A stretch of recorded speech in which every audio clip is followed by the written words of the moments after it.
So this couple right here, a famous YouTuber, Jesse Ridgway, and his wife, Ashley, murdered their baby in the womb after finding out that the baby most likely would be born with Down syndrome. So not only is this eugenics, but it is evil, and they made it public, so I'm going to speak on it. So as a mother of two, I could not fathom murdering my children at any stage of life. And when I was pregnant with my youngest, I found out it was a high-risk pregnancy due to FGR, which is fetal growth restriction. In the ultrasound screenings, my daughter was measuring significantly lower than average, in like the 10th percentile. So with fetal growth restriction, there are many causes, there are many risk factors, and Down syndrome could very well be one of those. The doctors kept encouraging me to take prenatal testing to find out birth defects. The reason I refused to take the prenatal testing was because regardless of what those test results were, I was going to keep my baby, even if that meant me possibly losing my life to save my baby's life.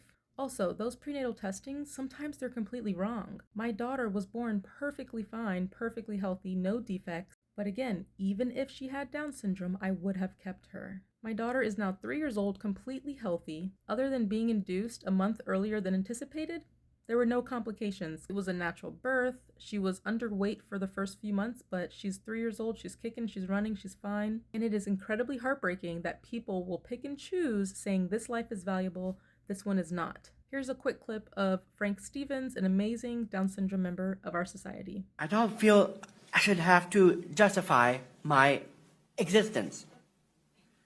But to those who question the value of people with Down syndrome, we are a medical gift to society. A Harvard-based study has discovered that people with Down syndrome, as well as their parents and siblings, are happier than society at large.